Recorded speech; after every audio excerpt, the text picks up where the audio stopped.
Morning, everybody. Welcome. We're going to open up the meeting. Today's Thursday, October 26th, Board of Adjustments. It's 8 o'clock. Mr. Secretary, can we please, or Mrs. Secretary, whoever's running it this morning, please have a determination of quorum. Don Christensen. Present. Rob Pierce. Present. Peter Gishan. Present. Kathy Julian.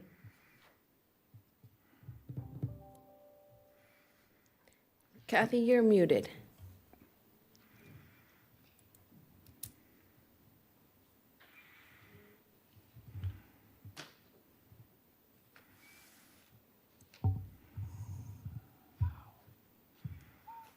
Okay, I do see Kathy online. Okay, Kathy Julian, we're doing the quorum?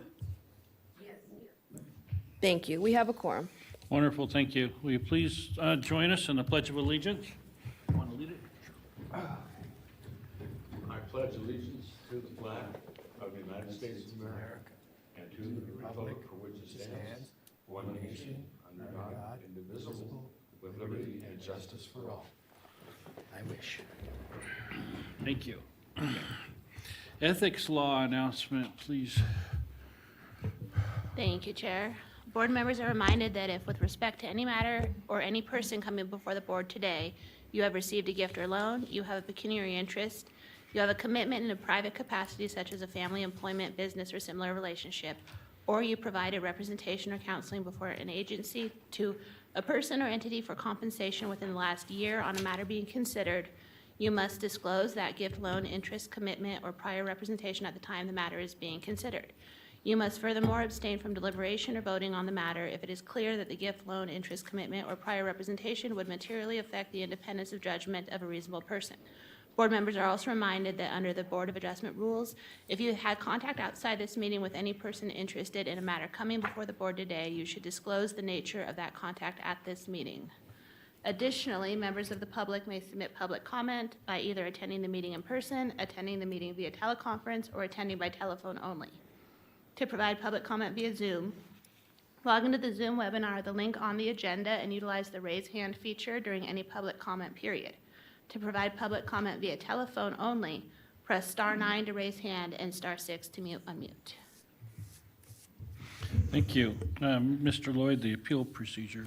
Will do. Most decisions rendered by the Board of Adjustment are appealable to the Board of County Commissioners. If you disagree with the decision of the Board of Adjustment and qualify as an aggrieved person or party, you may appeal in writing within 10 calendar days from the date that the decision being appealed is reduced to writing, filed with the Secretary of the Board of Adjustment, and mailed to the original applicant in the proceeding being appealed in accordance with Washoe County Code.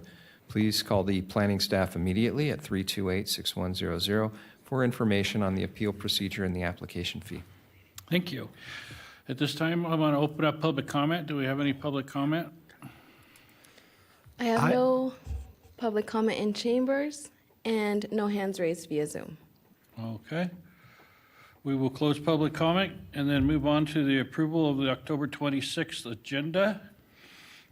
Has everybody had a chance to look at it? Can I get a motion? I'll move to approve the October 26, 2023 agenda. Okay. I need a second. All right, all those in favor say aye. Aye. Aye. Aye. Any opposed? Okay, passes unanimously, thank you. Moving on to number 7, approval of September 7th, 23 draft minutes. Everybody get a chance to look at it? Any changes, anything? Okay, can I get a motion, please? I'll move to approve the September 7, 2023 draft minutes. Okay, I need a second. Julian seconds. All those in favor say aye. Aye. Aye. Aye. Any opposed? Motion passes. Thank you. All right, this will open up number 8, public hearing items. So this one, A, is amendment of condition case number WAC 23-0011 for Ophir Hill for WSUP 22-0027 Ophir Hill. Mr. Lloyd, do you want to announce it? Yeah, will do. For hearing, discussion, and possible action to approve an amendment of conditions for special use permit case number WSUP 22-0027 Ophir Hill. The amendment is specifically related to landscaping. And representing Washoe County in this matter is Senior Planner Chris Bronzik. All right, Chris, floor is yours. Thank you. Good morning. Chris Bronzik, Washoe County Planning. We are looking at WAC 23-0011. This is Overhill for WSUP 22-0027, also Overhill. So the request before you with the amendment of conditions is largely pertaining to landscaping. That's the primary premise. However, as this request went through the process, there were additional cleanup items that were noticed that needed to be addressed. So this amendment of conditions will actually be amending conditions of approval 1E, 1G, 1H, 3H, and one of the Board of Adjustment conditions specific to landscaping. So on July 6th of this year, the Board of Adjustment heard and approved special use permit case number WSUP 22-0027, Overhill. This request was for major grading. It resulted in roughly 11.3 acres of disturbance, with an additional 0.82 acres of disturbance on public lands. It also included 22,000 cubic yards of cut and just under 17,000 cubic yards of fill. So as part of the original request, landscaping conditions were placed on the subject property based off of a September submittal of a landscape plan. That submittal, the original submittal, showed landscaping on all sides of the parcels. So they were adjacent to residential, they were adjacent to public lands, as well as street frontage. So on this site plan, what's being proposed here is keeping all the vegetation that's existing, larger trees on site, which are the unhighlighted trees on the site plan in front of you. And the yellow area that is boxed out is where the proposed additional trees are. So there will be 8 additional trees along the street frontage as part of this amendment.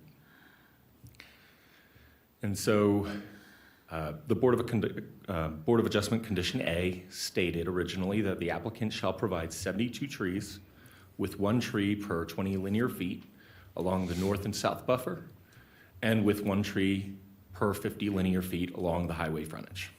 The request is to change this to allow for just 8 trees along the highway frontage, still meeting code within residential use types. So the subject properties do have a regulatory zone of high density rural. This is a residential regulatory zone. The properties to the south and east have a regulatory zone of general rural. And as mentioned, typically civic, commercial, and industrial use types require the screening of adjoining residential uses and open space.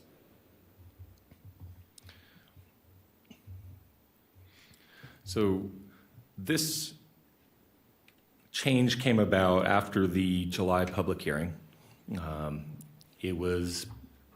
Staff was informed that with the May 2023 resubmittal, this updated landscape plan that did not show all these screening areas to the north, south, and east were provided with that submittal. That landscape plan was unintentionally omitted by staff in their review. And so that's the premise for this amendment of condition. So with that submittal, as mentioned, there was additional cleanup items that needed to take place. This item came about from the early October meeting. Due to the no quorum, the applicant is asking to amend condition 1E, which required the applicant to complete phase 1 within 6 months. They are requesting a 2-month extension for 8 months. The 6-month requirement would have required phase 1 to be done by January 4th, 2024. This gives them until March. Additionally, their 1H is being requested to be amended. This is a simple cleanup item. They're requesting to cross out bond and replace it with financial assurance.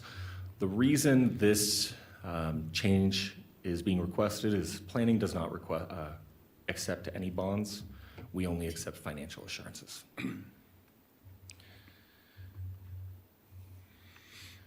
And then this is the big amendment related to a cleanup item. So this is a cleanup item on both engineering and planning. They are striking the 60-day requirement for 90 days, and they are striking prior to the issuance of any grading or building permits, and instead replacing it with within 120 days of approval of WSUP 22-27. So what this is asking for is within 90 days of the approval, they are to submit an estimate, a design, and a draft financial assurance. They have done that within 68 days of approval. So they did miss the 60 days, but they are well within that 90-day timeframe. Additionally, that second part is requiring that the property owner or applicant submit a final financial assurance, in this case, a certificate of deposit, within 120 days of approval. That 120 days of approval is next Friday, November 3rd. As of Tuesday this week, we have received the official financial assurance from the applicants and property owner. So since the July submittal, this is kind of a status update for you related to this project. So staff has received the building permit for phase 1. It is in holding pattern until this amendment of conditions is heard by you. We've received the financial assurance documents, the design. The estimate and design have been accepted by Washoe County Engineering, and as mentioned, we did receive the certificate of deposit on Tuesday this week. So property owners were noticed for this within 2,000 feet. There were a total of 36 individual property owners noticed and roughly 48 parcels. No neighborhood meeting is required for an amendment of conditions. Reviewing agencies did take a look at this application. Those that did have changes provided conditions. Those conditions are within your staff report in Exhibit A. Staff is able to make all the findings and is recommending approval with conditions. I'm available for any questions you may have. Does anybody have any questions for Chris? No? Is the applicant present? Would they like to make a presentation?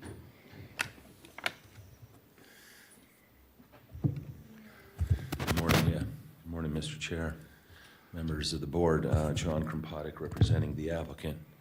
Understand Linda is attending on Zoom. I will be brief here and focused. Can you go through my PowerPoint, please?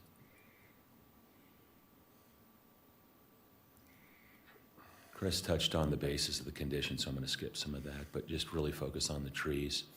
The honest mistake by several of us, certainly I have ownership there. Can we turn up the volume or? Oh, yeah. Am I not speaking loud enough? Okay. Is that better? That's better, thank you. Okay, my voice was carrying over the top of it. We good? So, you know, as the condition of approval related to landscaping goes, we talked about referring to the wrong landscape plan, but then fundamentally in this profession, Chris also mentioned screening based on land use type, and in this case we have, as pointed out in C, 2.5 acre lots next to HDR 2.5 acre lots. It would be unprecedented to have landscape screening. That's the north property line. In addition, on the south end, we have HDR next to GR, specifically BLM land. There's no requirement or purpose to screen with trees along identical land use. large lot or open space with GR zoning. And then the other part of this is because, and the applicant made a good point of this herself, was the extent of large trees that are in place. I'm going to show you a few slides here. So there's the slide related to the north and south property line screen. But look at the trees, the maturity of the trees. It certainly provide a lot of buffer and value to the built environment on the north and south, and then in central to the site. There's along 395, obviously, as Chris stated, we accept the condition to add more trees along the highway. That has a different purpose. There's the south property line. Notice the quality of the trees, the health, and the maturity of those trees. East property line, same idea. These have great value to the site and to the neighbors. Along the east property line facing northeast, if you can visualize that. And then those existing along the north property line. So with that, that's the focus of my presentation. I'd be glad to take any questions on that part. That is the landscape condition amendment in addition to the financial assurance discussion. Thank you. Thank you. Does anybody have any questions for him right now? Go ahead. Peter Gishon for the record. John, I'm just curious, how did the original landscape plan come about? Was there an intent to have that sort of intensive tree treatment, or there's just a mistake in the preparation of the plan? You're talking about the September plan. Yeah.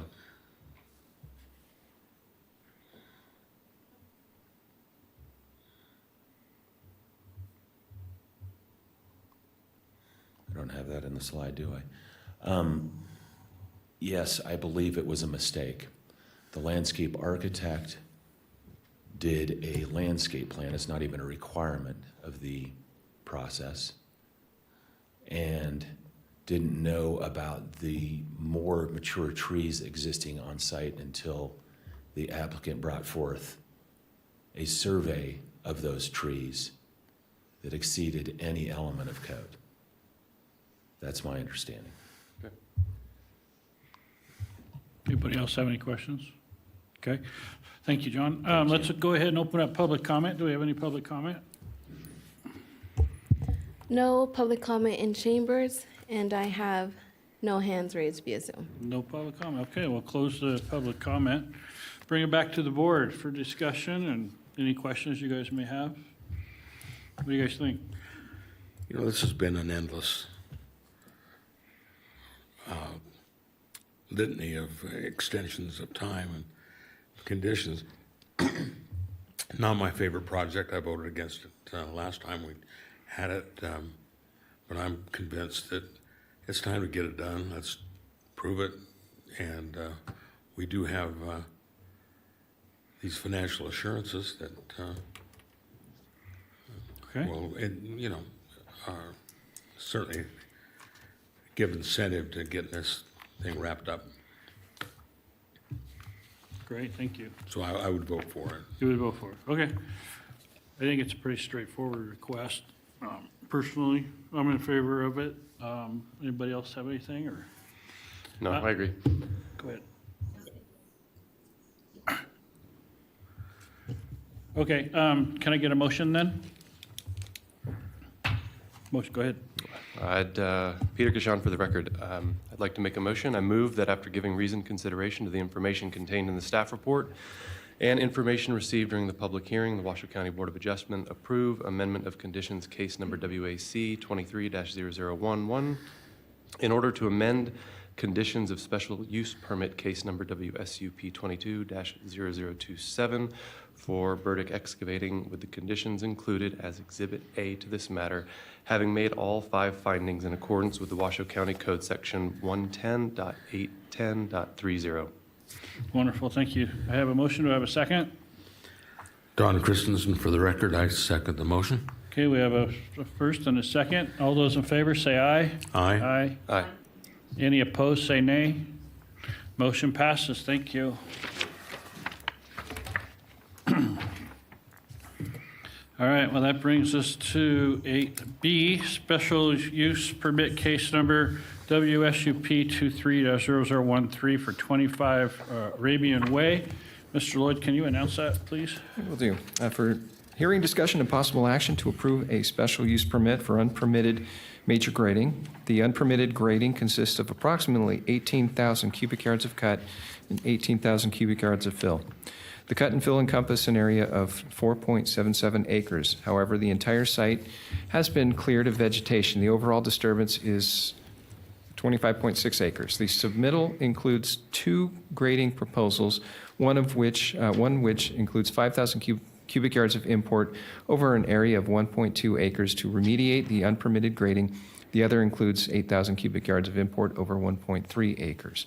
Representing Washoe County, once again, is Senior Planner Chris Bronzik. Thank you. Chris, floor is yours. Thank you. Thank you. Chris Bronzik, Washoe County Planning. We're looking at WSUP 23-0013 for 25 Arabian Way. So this parcel is located within the North Valleys area plan. The subject parcel is high-density rural. It's a 24.18 acre parcel.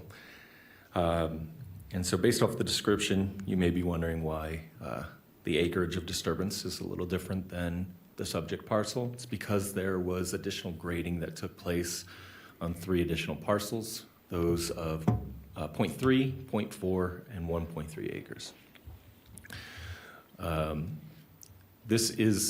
This parcel is adjacent to and visible from Red Rock Road. So this is a special use permit for major grading, and it is specifically to address unpermitted grading. There are no standards that are being proposed for modification within this special use permit, and the ultimate goal of this project is to bring the subject property back into compliance. So there's, as of right now, there's been 18,000 cubic yards of cut and 18,000 cubic yards of fill that have already taken place.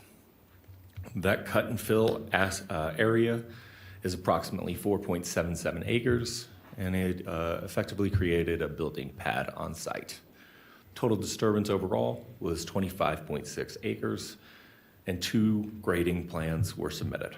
The first is for tiered retaining walls, and option 2 was for bringing fill in and matching slope. So I included this just to give the board an idea of how significant the grading and cuts were. Based off of the engineering submittals for the subject parcel, there exists a 19-foot, 6-inch cut from natural grade within the center of the property. So before I go into the grading proposals, I want to stress 2 things. The first is staff and the applicants, the engineers, have worked considerably on this project to come to a project that remedies the unpermitted grading, but also meets code. So ultimately, what was asked of the applicant was to look at this parcel as if it was already undisturbed. It never had been graded. And submit to us a project that would have met code, all code requirements, without modifying any standards, that if they had submitted a special use permit for major grading with an untouched parcel, it could have been recommended for approval. In this case, in doing that, they are also working to remedy the unpermitted grading to meet code. And so that's where these 2 grading proposals come in. Both attempt to achieve the same goal, however, staff is favorable of one over the other. So proposal 1 is retaining walls proposed as part of this request. These retaining walls are proposed as rockery walls. So they're a maximum of 6 feet in height. This is roughly 1.2 acres of grading with 1,000 cubic yards of cut, 5,000 cubic yards of import fill.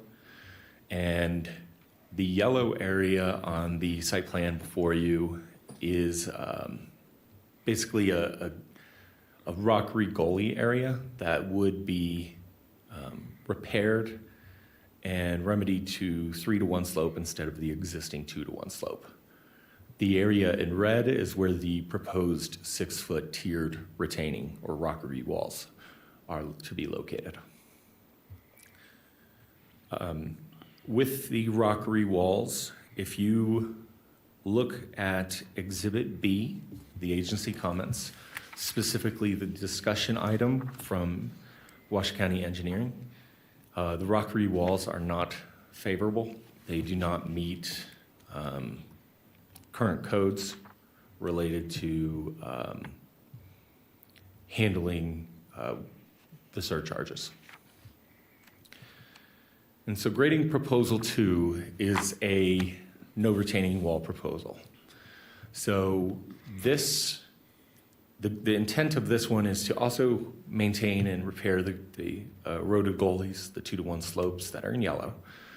But it also includes 1.3 acres of grading, 8,300 cubic yards of imported material, and as mentioned, that 19-foot 6-inch cut will be reduced to less than 10 feet, which is in compliance with code. As part of the unpermitted grading, standard requirements are for revegetation and irrigation.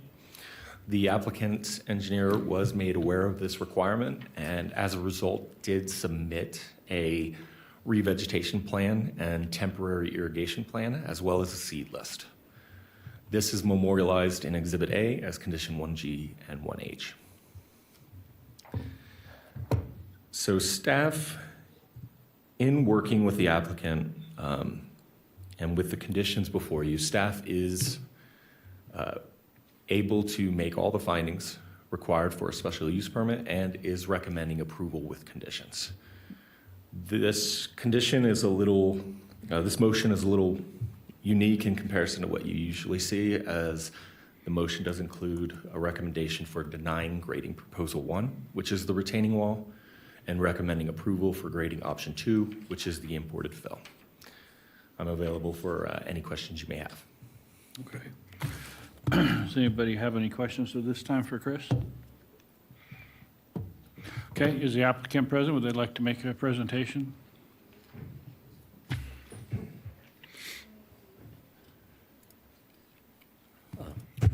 Good morning, Chair and Board. Nathan Robison, PE, the representative for the applicant, who is also here, along with Luke Doyle. My companion has done most of the practical work on this, and we really just want to say thank you for the special meeting, and thank you to staff for being on what's been an ultra marathon with us, and to the owners of the property who some of this has a good faith and nature of the region element to it, but they also admit the wrong and the way to clean it up, and I think we've been very careful in doing so. So we're certainly available for questions of any of you. Thank you. Does anybody have any questions for the applicant? Okay, thank you. Yep. Oh, wait, sorry. Peter Gishon for the record. Could you just tell us a little bit how this came about, why the unpermitted grading in the first instance? Yes, certainly can. From my perspective, the why is goes back to frustration with an original building permit submitted, I think in 2019, and the delay in review. It was a difficult house proposal, and various reasons they have fired their previous engineer and brought us on board, but too late to have avoided the frustration of living in a fifth wheel for those years while on somebody else's property and not being able to move on to their land. And in an effort to advance being able to move on to their property, they started to do earthwork. When the threshold was exceeded and exactly how, they did have a verbal stop work order from Washoe County Enforcement. It didn't become written. It didn't become there was never a red tag, as it were, but they did quit immediately upon that and move forward. And that was end of last year, September, October, and that's when Washoe County staff became aware of this, Robison Engineering, from our perspective, we've been driving by that property. I do a variety of work out in that area, and we were aware of it and said, well, that's a pretty good scar on the hillside. That's going to be hard to clean up. And it was actually a surprise when we were called by the Williamses, asked to be involved. And it was only after we looked up the address that we said, oh, that's the same one. This is going to be hard work. So I think we all acknowledge that.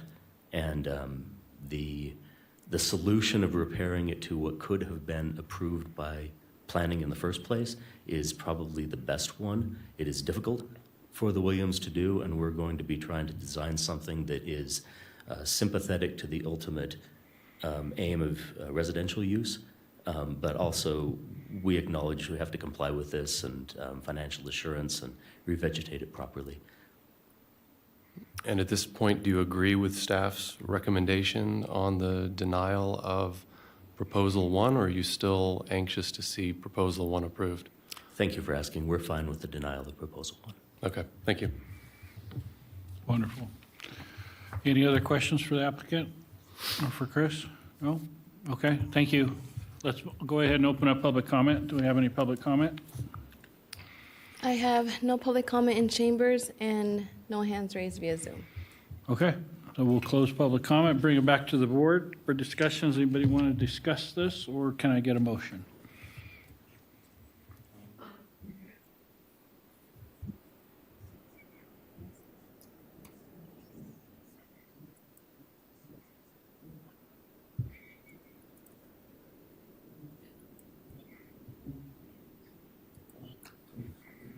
Okay. With that said, would you like to make the motion, Julian?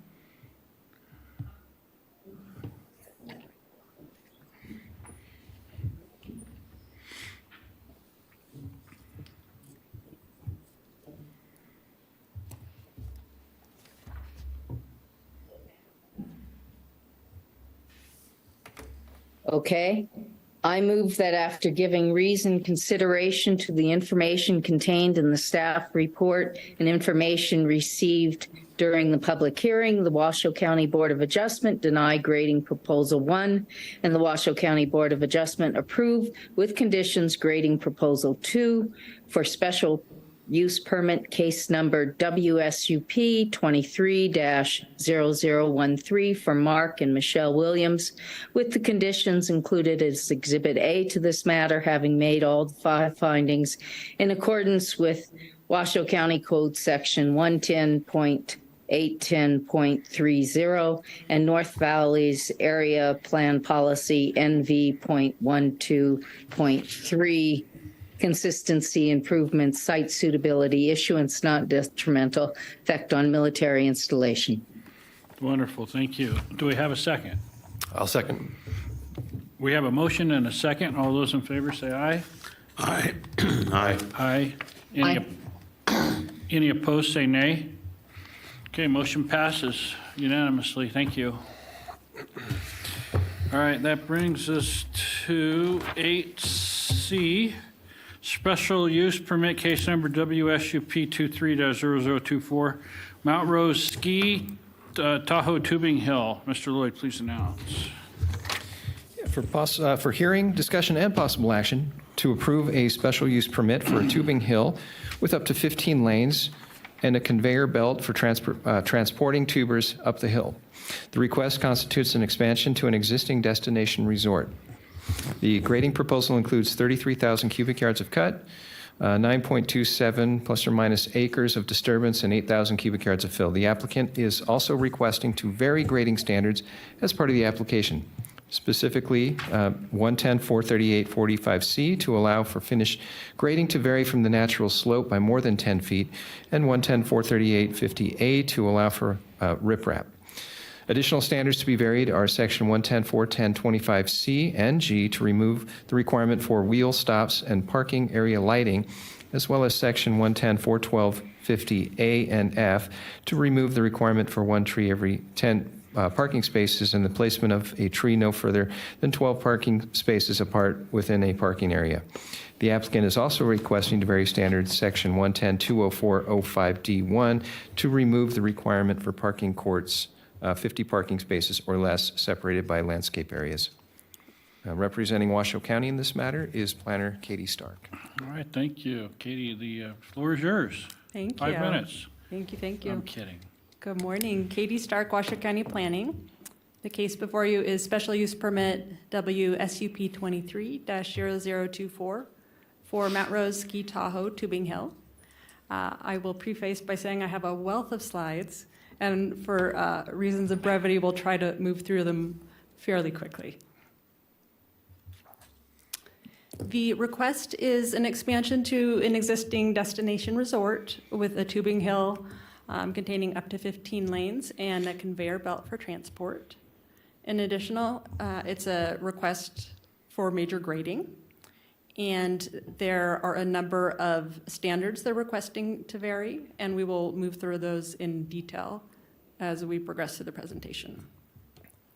The project site includes 2 parcels, 048-11212 and 048-11213 on Mount Rose Highway. You can see the proposed project location marked by those diagonal lines. It represents 9.27 acres of development. This is a close-up image showing the proposed parking lot, tubing hill, and warming hut. We'll again come back to this slide. Mount Rose Ski Tahoe is an existing destination resort ski area operating on privately held land and on U.S. Forest Service land under a permit. The proposed tubing hill will be entirely on the privately held land. The regulatory zones are tourist commercial and parks and recreation. Destination resort use is permitted in both of those regulatory zones with the approval of a special use permit.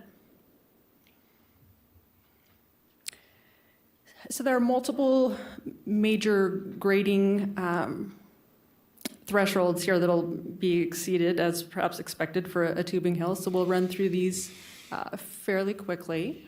For grading on slopes less than 15%, major grading is triggered by grading on more than 4 acres, excavation of 5,000 cubic yards or more, and or importation of 5,000 cubic yards or more. The overall development area of the project is 9.27 acres. Proposed excavation of 33,000 cubic yards and proposed fill of 8,000 cubic yards. So thresholds for grading on slopes 15% or greater is grading more than 2 acres, excavating 1,000 cubic yards or more, and or importing 1,000 cubic yards or more. The area and volume are the same as mentioned on the previous slide for the overall project.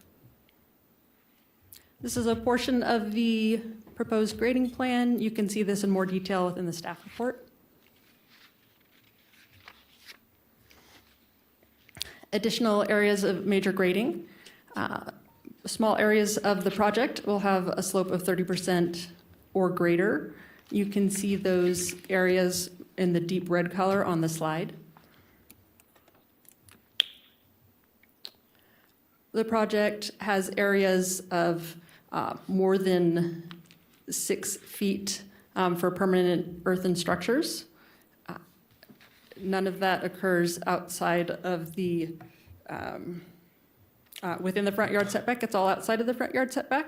Within the parking area, you can see over in those lighter blue areas, a combined areas from 6 feet to 12 feet.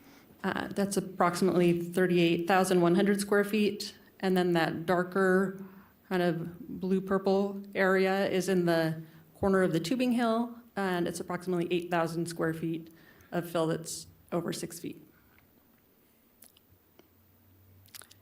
Finished grading will need to vary over 10 feet in elevation. The applicants are asking to vary the finished grade by a maximum of 18 feet above the natural grade in order to allow the construction of the project. The applicant is also asking to use riprap on a portion of the cut slope between the conveyor and the tubing slopes. This area will be fully covered by snow during operation. There is potentially a portion of the tubing hill that will run across that riprap, but that portion of the tubing hill will not be operated unless appropriate levels of snow are reached. Staff did visit the site at the beginning of September and noted multiple areas of large boulder riprap across the destination resort, so it's in keeping with the remainder of the resort. There are a number of standards requested to be varied. Outside of the grading standards, this is related to parking areas adjacent to Mount Rose Highway. 110.204.05 D1 requires parking courts for parking spaces 50 or more separated by landscaping. The applicant is requesting not to use those smaller courts and not to separate by landscaping in order to allow for large amounts of snow removal and frequent snow removal. Additional request to vary, section 110.410.25C. They're asking not to use wheel stops or curbs at the end of parking spaces, again, to avoid interfering with snow removal. There is a request to not use lighting within the parking area, and that request is based on hopes of avoiding lighting pollution for the surrounding rural areas. We have a couple of additional standards they would like to vary. These are all related to landscaping and curbing wheel stops, again, within the parking areas for the previous reasons mentioned, to avoid interfering with snow removal. The applicant does intend to plant 122 trees around the edge of the developed area, so trees would just be located in a different spot where it does not interfere with snow removal. So a brief history on the location, and I have tongue twisted myself multiple times running through this. So Mount Rose in Ski Tahoe dates back to the 1930s with Mount Rose Upski and Ski School Tyrol. When Mount Rose Highway connected over the summit to Lake Tahoe, the access opened up to what is now Mount Rose Ski Tahoe. Between 1964 and 1987, Slide Mountain Ski Area and Mount Rose Ski Area operated and then joined in 87. In 2012, the Board of Adjustment approved Special Use Permit SB 11-015, allowing improvements to lifts, skiing terrain, expansion of the Mount Rose Lodge, and other improvements. In 2019, the Board of Adjustment approved 2 additional special use permits, WSUP 19-0020 and WSUP 19-0021 for a new chairlift, a 5 million gallon water tank, which is impressive. I saw that on the site visit. A new ski patrol building, expansion to the Winters Creek Lodge, and other upgrades. The proposed project is a sloped area with up to 15 tubing lanes, a conveyor to transport tubers, a warming hut for ticket sales, restrooms, beverages, food, which would serve both the tubers and skiers. That additional parking area for parking for the tubers and also overflow parking for the skiers. The applicant's goal is to construct the tubing hill during the 2024 construction season and then to open up by Thanksgiving of 2024. They intend to operate Friday through Sunday and holidays. Customers would make reservations to tube during a particular period of time in order to regulate numbers of tubers and numbers of vehicles parked. Coming back to the previous image with a little more background now, you can see the parking lot proposed. That's that gray rectangle, the tubing hill being the large green rectangle, and the warming hut, that small building down at the bottom of the image. Also, I just wanted to point out the entrance to the parking location, because we'll reference that in a moment. So the parcels are in the commercial and rural master plan designations. again, the tourist, commercial, and parks and recreation regulatory zones. The project does fall within the designated Mount Rose Resort Services area, which is delineated in the Forest Character Management Plan map. The applicant's proposing one new monument sign at the entry to the Tubing Hill facility.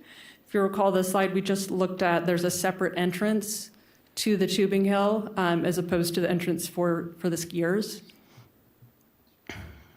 Washoe County Code Table 110.501.15.1 allows one freestanding sign per site frontage for regional recreation, travel, and tourism. And Section 110.204.05G7 allows one freestanding sign per project within the Mount Rose Highway Scenic Corridor. Mount Rose Ski Tahoe does currently have two freestanding signs, one at the main lodge and one at the slide access to give directions. The resort has 2.25 miles of frontage along the highway. The newly proposed sign for the Tubing Hill is a separate project from the skiing portion of the resort and branded under a different name. And staff and the applicant believe that new sign is necessary to get people to the right location. In addition, the Tubing Hill is located on a parcel that has not yet been developed.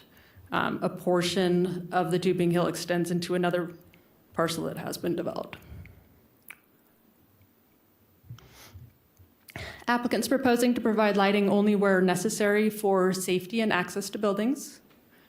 The new parking area would include 375 parking spaces, 363 standard spaces, and 12 handicapped accessible spaces. This does meet and exceed code requirements.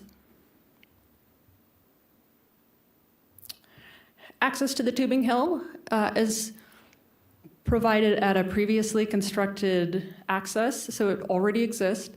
The Forest Area Plan Policy F.4.2.E states that Mount Rose Ski Tahoe will continue to obtain access from Mount Rose Highway at one of three specified access points. That access point for the Tubing Hill is one of those three designated points.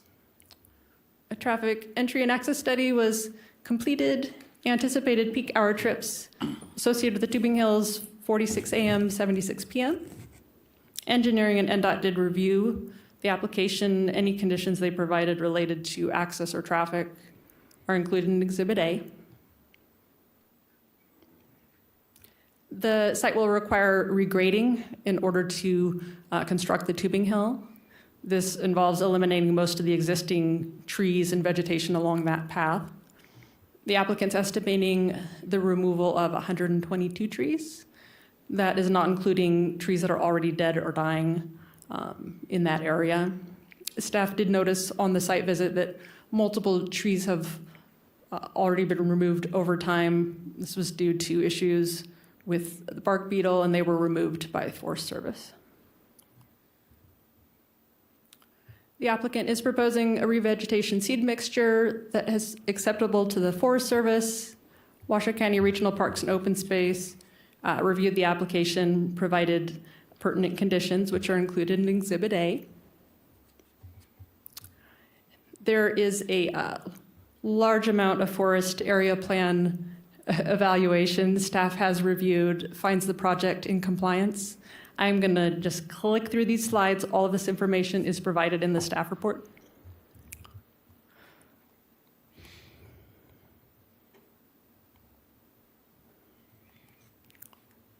The applicant did hold the required neighborhood meeting on Monday, July 24th at the Winners Creek Lodge.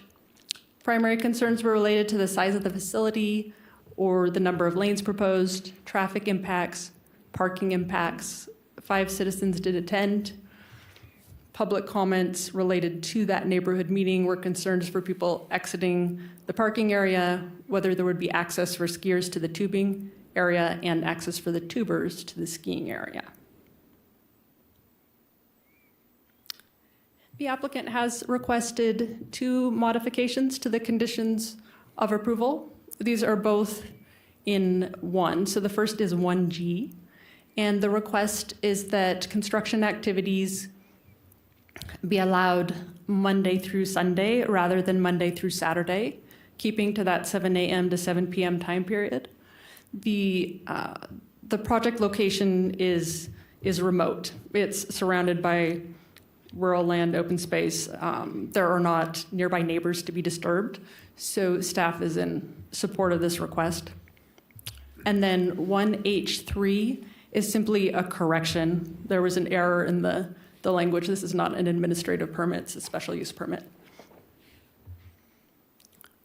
The application was sent to 25 agencies for review. Conditions provided by those agencies are included in the conditions of approval. Public notice was sent to 36 property owners within a 5,000-foot radius.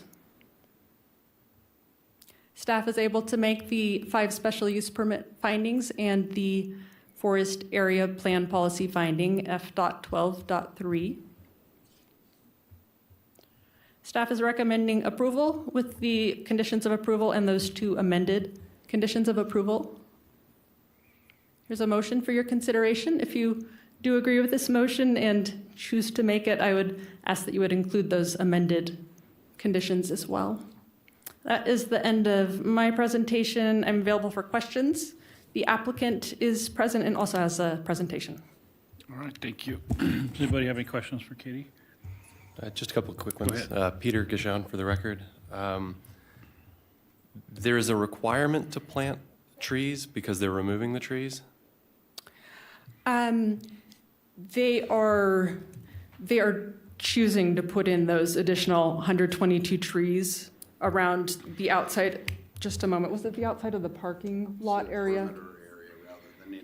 Exactly. So the removal of the trees would simply be necessary in order to construct that tubing hill, and then they're not locating trees or hoping not to locate trees within the parking area because of the problems with snow removal. So instead, they would place 122 trees around the perimeter.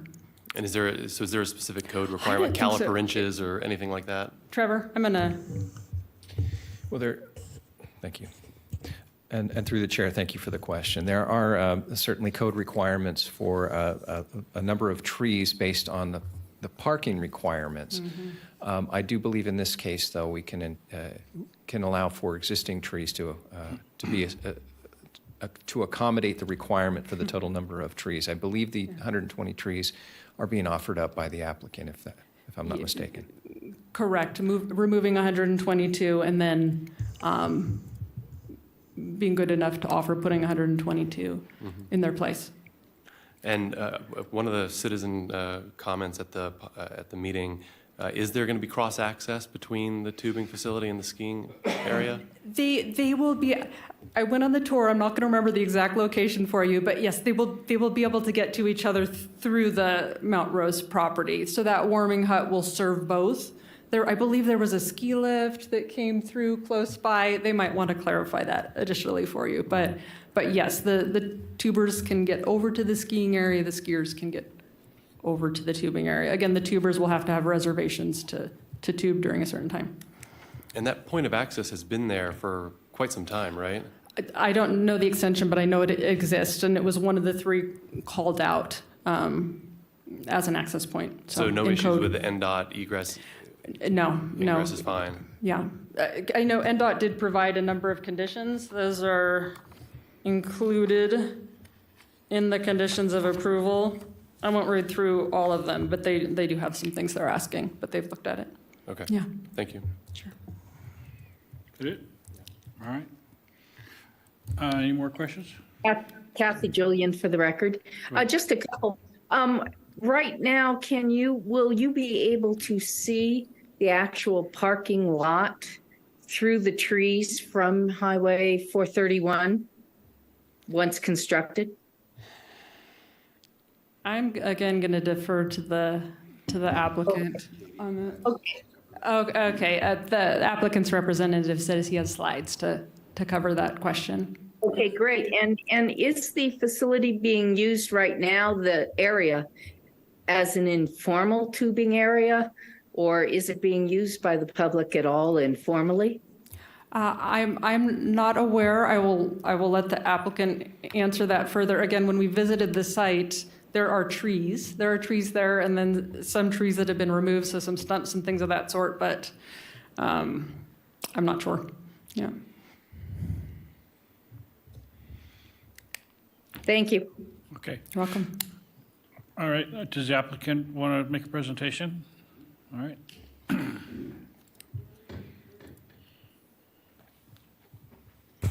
Good morning. Sorry. My name is Greg Gavrelets. I'm the general manager at Mount Rose Ski Tahoe, and thank you for your time to make this presentation. I'll do my best with the microphone here.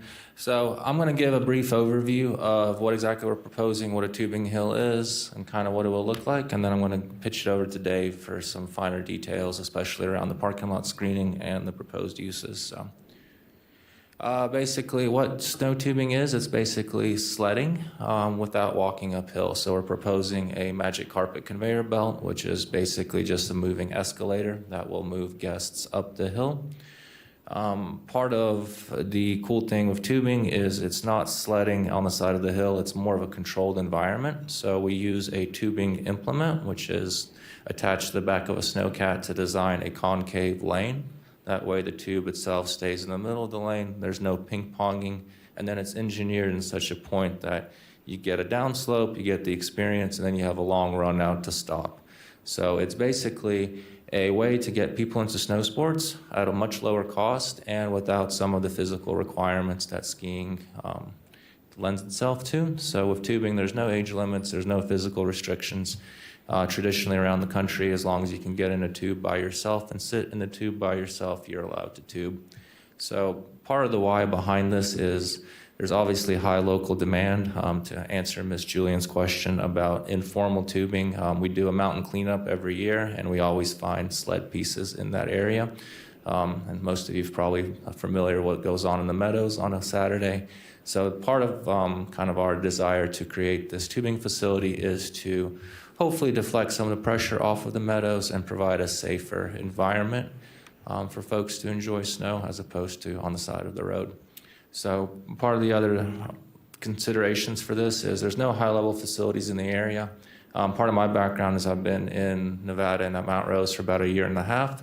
I previously was a general manager at 3 separate ski areas on the East Coast where we had tubing, and tubing was a really great way to get people into the sport at, like I mentioned, at a much lower price point. It's more accessible, and it's something the whole family can enjoy together. So you can have grandma, grandpa, along with the grandkids, along with the adults, all doing a family activity together.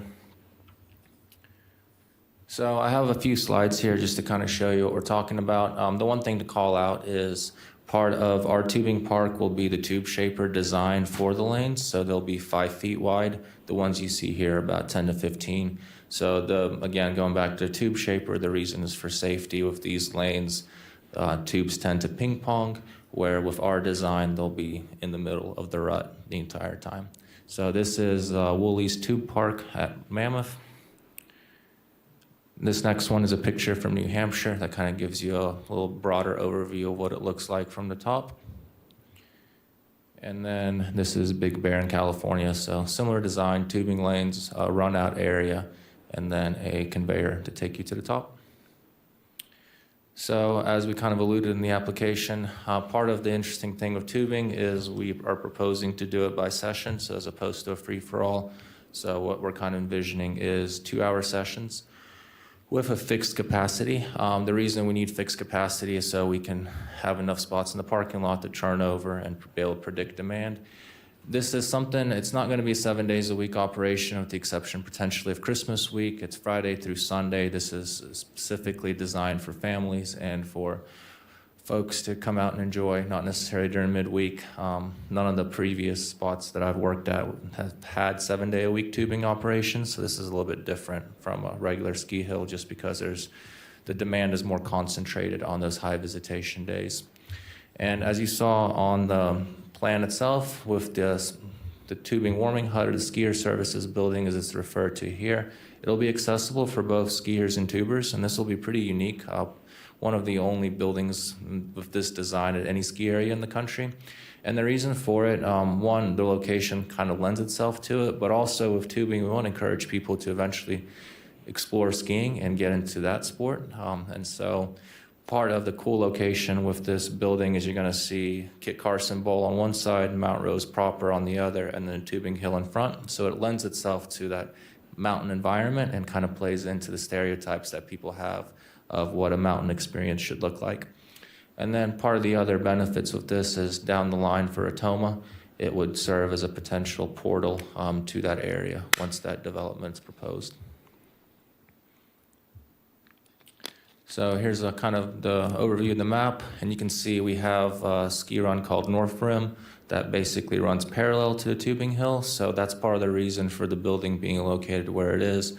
We want to expose our tubing guests to the skiing and also make sure that our skiers have a spot to stop on mountain, potentially alleviate some pressure off of our dining facilities during peak times. You've seen this before, so pretty straightforward. You know, there is grading involved ultimately, but the idea is we have about 60 foot of slope there, so the grading is just around forming that earth to create a hill and then a flat run out. And so, yes, the tubing facility, I think we've got it roughly pegged at a little bit over 100 feet wide, so that would lend itself to about 20 lanes at full capacity.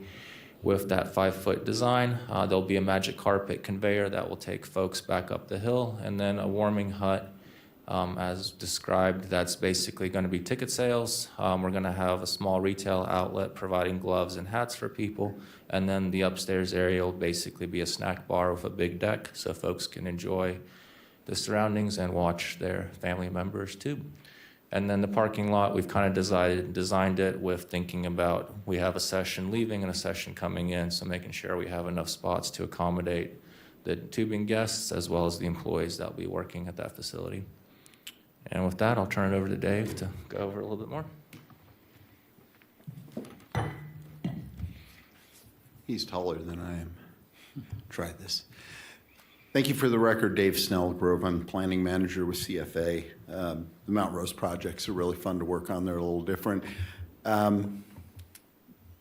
Katie did a great job and very thorough in going over all the different requests. Because we're in a different environment at a different elevation and with different terrain than you usually have in a suburban level environment, which is what you normally see, triggers a lot of different requests for various reasons.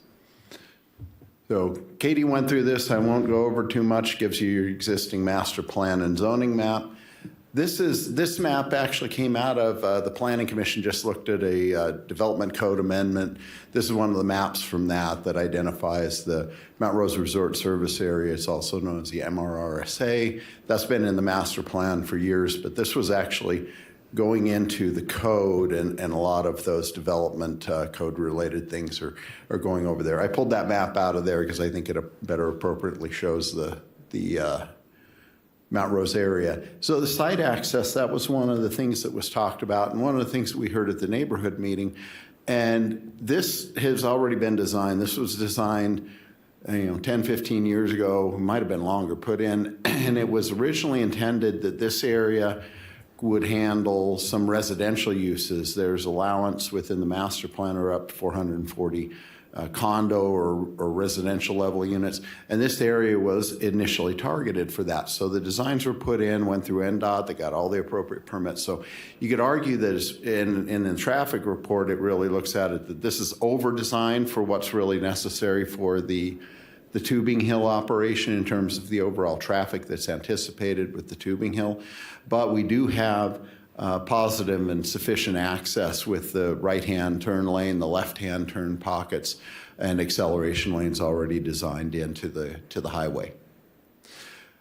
Go back to the site plan where the warming hut's located. Down on the bottom part, you can see some ski runs. It'll allow for tubers to go there. That'll be where ticket sales are for the tubers. And then also for skiers to ski by, and if they want to use the restroom, if they want to go get a drink, they don't have to go down to the main lodge, which if any of you are skiers, you know that that main lodge can get rather crowded, especially at certain times. So on the proposed signage, and Katie did a very good and thorough job in running through this, and I just want to reiterate that we've got 2.25 miles of frontage. The code requirement on that, great if you're looking at a shopping center or something along the Mount Rose Scenic Corridor that might be 10 to 15 acres in size, but it's not going to have 2.25 miles of frontage. For appropriate wayfinding, having signage appropriately situated is something that's important, and because the access points, and Katie mentioned there are 3 access points allowed, this is one of those 3. This project, we have Looney Tubes up there, but it'll be differently branded. And talking to Greg, they don't want to call it Mount Rose Tubing Hill. They want to go with some other name for it. So it will appear as a different project, even though it's tied in and it's on the Mount Rose property, on the private property. There were questions, and I've got some more slides, but these are just photos of the site. This shows you probably be about the end of the tubing hill where you have the flat, this one on the left-hand side, where the flat runs out and tubers are slowing down. There is an opening there, obviously, for the access that's necessary into the site.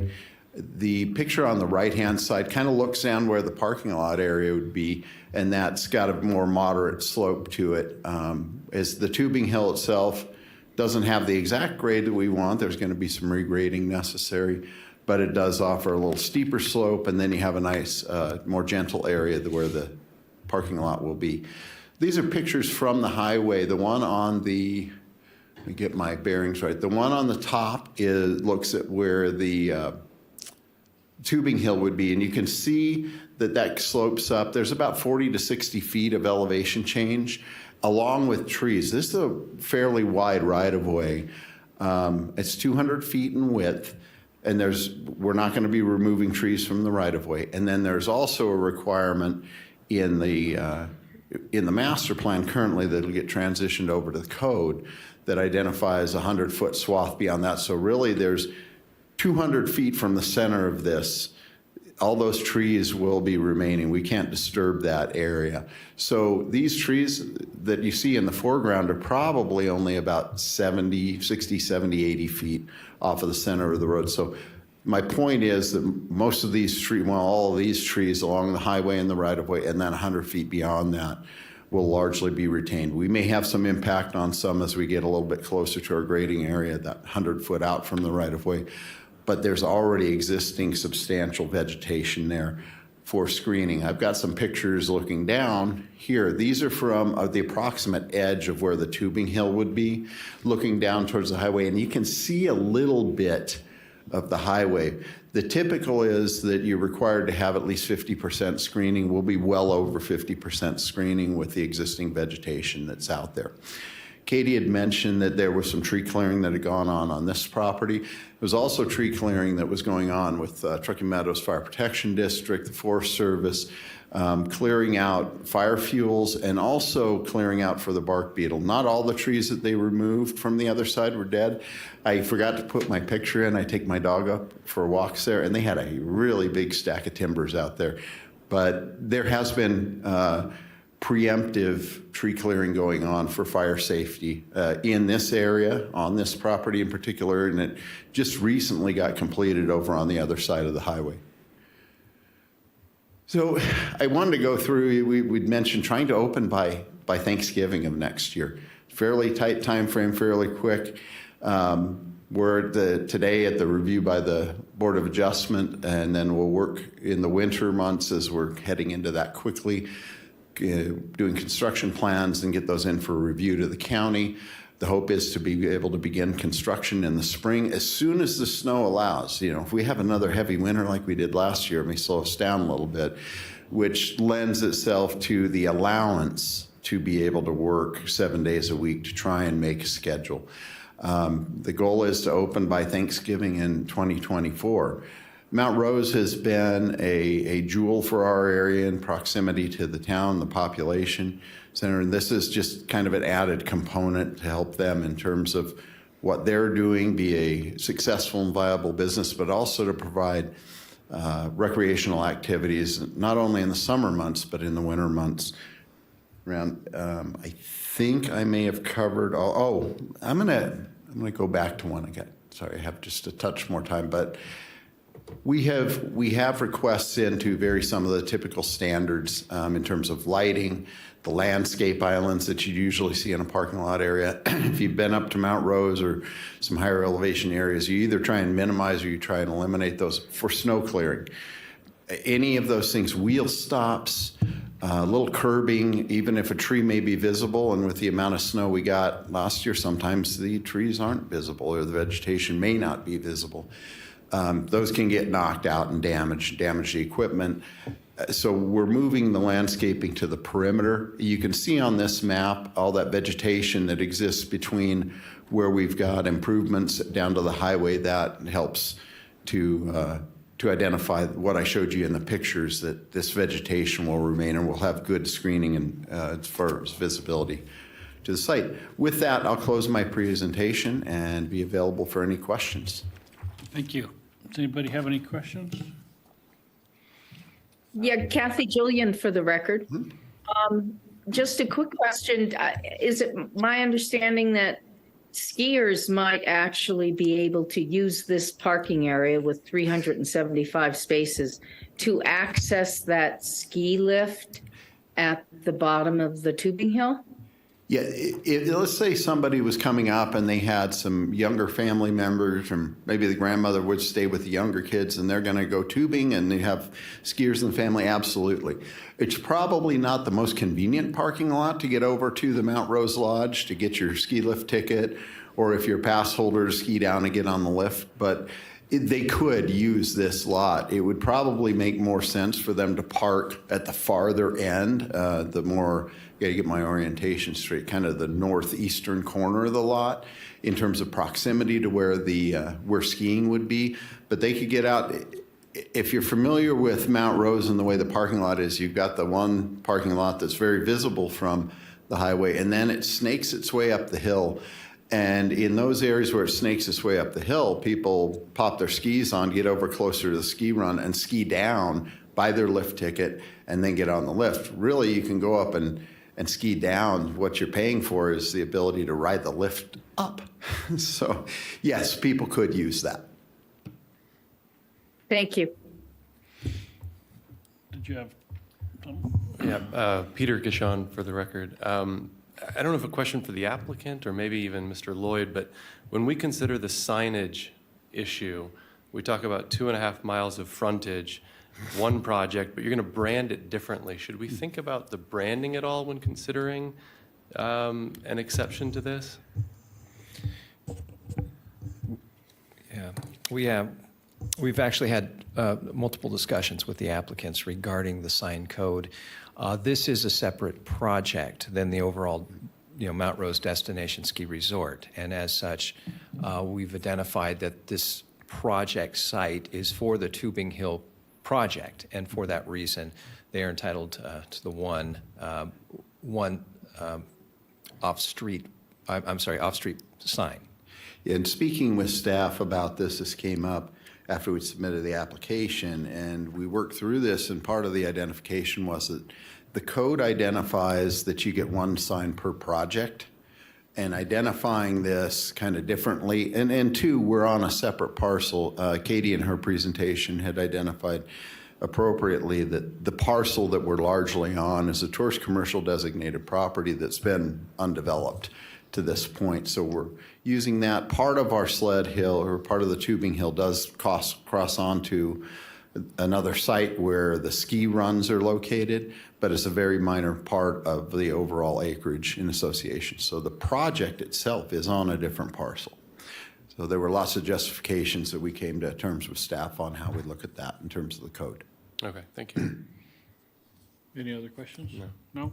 Okay, with that, let's open up public comment. Do we have any public comment?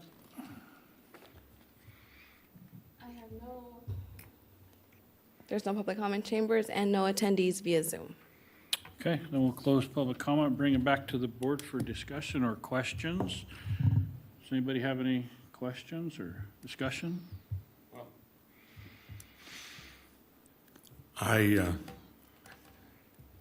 In my time with this board, this is the most thorough presentation and probably most impactful project that we've reviewed. And I poured over it. Sadly, we got an extra couple of weeks, and I apologize to the applicant that it was my fault that we did not have a quorum last time. It was a technical issue. I was out of town.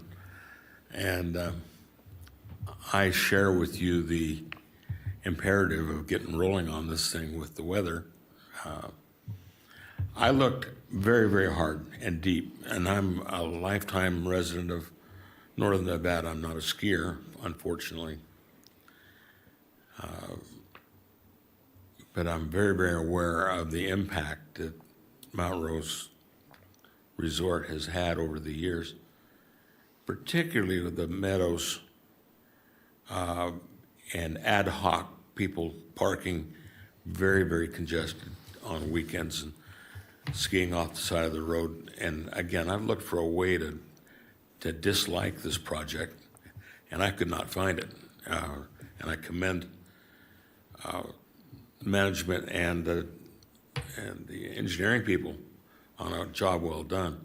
So I looked real hard to find a way to reject. My initial impact is I don't like development per se. I'm probably the wrong guy to be on the board, but this is so impactful to Northern Nevada and those who have used this resource over the years, many years, that I heartily endorse this project as with those two amendments that were included. And the business with the trees, we've got lots of trees up there. Normally I'm a guy who wants to plant more trees, and that's fine. You guys have done a real good job. And having said that, I would heartily endorse this approval of this SUP. Okay, thank you. Any other comments or questions? Kathy Julian for the record. I also am very supportive of this, and I'm hopeful that it will relieve some of the congestion at the Meadows with the impromptu tubers that park and go up there. I will take this opportunity, though, to mention to management that I live in Incline, and Incline in the Tahoe Basin is always seeking places during the summer for parking so that one might facilitate shuttle to the basin to alleviate some of the traffic going into the Tahoe Basin during summers. And I would hope at some point in time, as part of this project, that the Mount Rose Ski Corporation could look to the county and work with Washoe to develop some sort of parking at Mount Rose for summer visitation to the Tahoe Basin, because that would be an incredible contribution to our environment. Thanks. All right, go ahead, Peter. Peter Gishon for the record. First of all, as a fellow Tennessean, welcome to the area.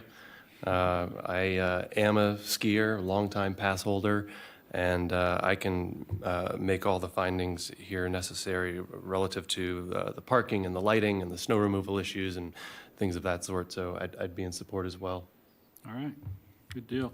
Well, I'm in support of it also. I think it's a good addition to the area. We need something like this, in my opinion. But I would ask Katie, can you put up those amended conditions that you want us to? I mean, they weren't included in the staff report from what I can see.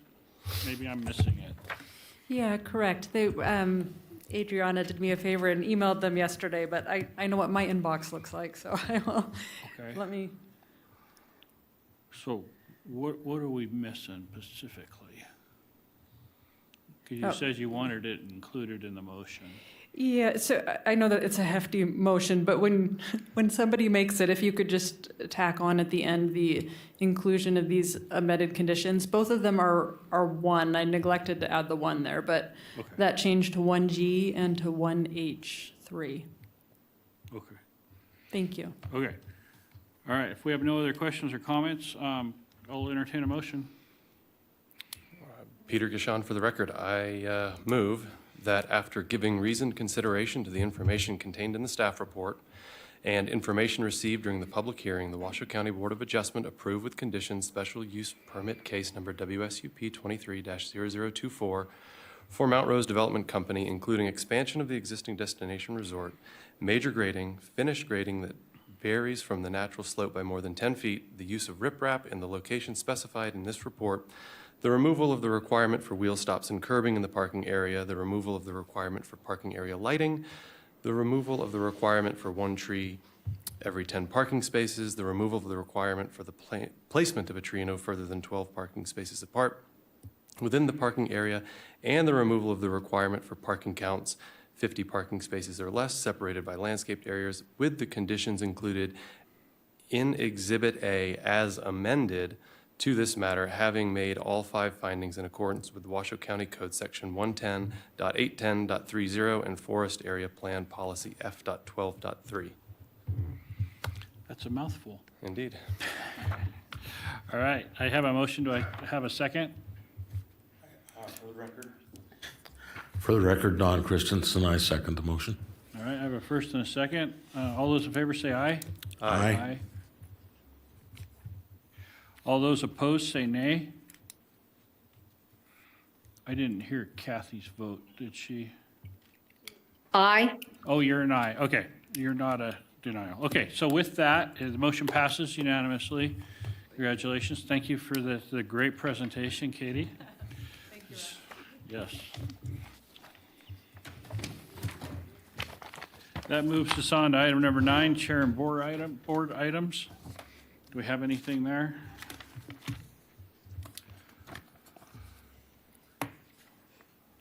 Nothing? Nothing, okay. So future agenda items. Is there anything you guys want to see on a future agenda or anything? No? Okay, we'll move on to B, request for information from staff. Do we have any requests for information from staff from the board? No? Okay, that'll move us on to 10, directors and legal counsel items. Report on previous Board of Adjustment items. Yeah, I have one item to report on. The Safe Embrace care facility that was denied by this board will be heard by the Board of County Commission on appeal at the November 28th meeting. That's all I have. Okay, thank you. Legal information and updates? Nothing? Okay, let's open back up public comment. Do we have any public comment? There's no public comment in chambers or via Zoom. All right, we'll close public comment, and with that, we will adjourn the meeting at 9:22. Thank you.